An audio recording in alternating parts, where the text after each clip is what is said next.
Summer, I decided to get my DNA sequenced by 23andme.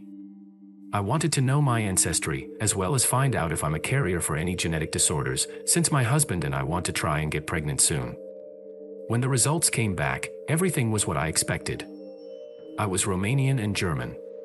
I had the sun sneeze reflex, etc. The surprise came when I clicked on the Relatives tab. At the top of the list, it showed my parents. Except, there weren't two parents. There were three. John T.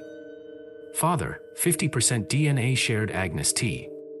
Mother, 50% DNA shared G. Mother, 50% DNA shared. I stared at the last one. Ah, what? I scrolled up and down the list, but the rest looked normal. One of my brothers came up, along with an aunt and some cousins. Curious, I clicked on G's profile. But there wasn't any other information. To see details, like her ancestry shared relatives, I'd need to connect with her. Probably just a glitch or something. Or maybe my mom made two accounts by accident. I closed my laptop and tried to forget about it. But for the rest of the day, it bothered me. Like a little itch in the back of my brain. Maybe it isn't a duplicate account or a total glitch. Maybe she's some secret aunt or something, and 23andme just overestimated the shared DNA. I'd read the horror stories of 23andme uncovering family secrets like that.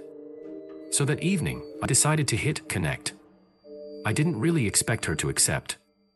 But just a few, she did. I went over to the 23andme website, my heart pounding.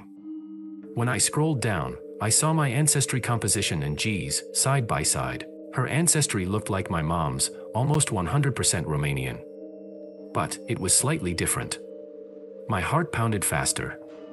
I opened 3 tabs, my mom's ancestry, my dad's, G's, and mine. My eyes darted between them, comparing them, studying them. And after several minutes, I realized it. I was 1% Scandinavian. But neither my mother nor my father had any Scandinavian. Only G did. A chill went down my spine. I stared at G's profile. At her empty profile picture. Who is she? I told my husband all about it.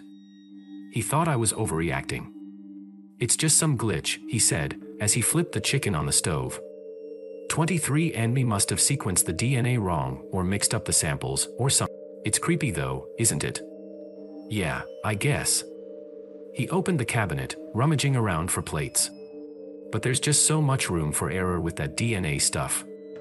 I tried not to think about it. But my night was plagued with nightmares of G, a faceless woman, calling from the forest.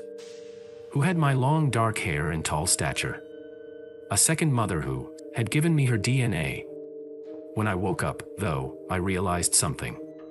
If I shared 50% of my DNA with my father, and my mother, and G, well, 50% plus 50% plus 50% did not equal 100%. One of my parents had to share DNA with G. I called my mom on the way to work. Did you see anyone listed in your DNA relatives named G? I asked, as I pulled onto the highway. G, she repeated. Yeah. Just a person named G who keeps popping up on my DNA relatives. I don't think so, she replied. But I don't know.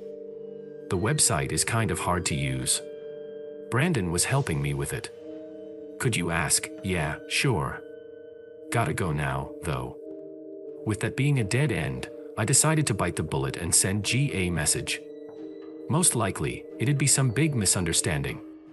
G was probably some stranger living on the other end of the country with no connection to me whatsoever. Hey, I noticed 23andme listed you as a relative. Do you have any family members with the last name T or K, especially in the Northwest US? Are you related to my mother, Agnes T? The response came less than an hour later. And when I read it, a slow chill ran down my spine. You will find out soon enough. That was the whole thing. The whole response. Those cryptic 6 words. I quickly shot a message back, are you related to me?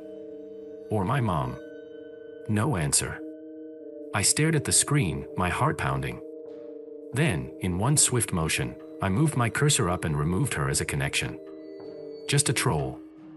A scammer. Something weird like that. A few days later, I checked 23andme again to find that G had removed her account. Or, possibly, that the glitch had been fixed. Because G was no longer listed as my mother or a relative at all. Weeks went by and I forgot about the whole thing.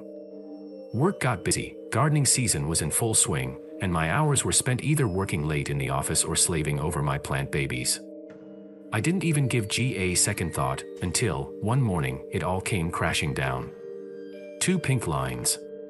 My husband and I spent the morning crying, hugging each other, overjoyed about this little person we would bring into the world. Until I went to the mailbox. Inside a piece of pink paper, tied off with black ribbon. No stamp, it must have been hand-delivered. My throat went dry as I flipped it open and read the words on the page. Meet me at D Park at midnight tonight.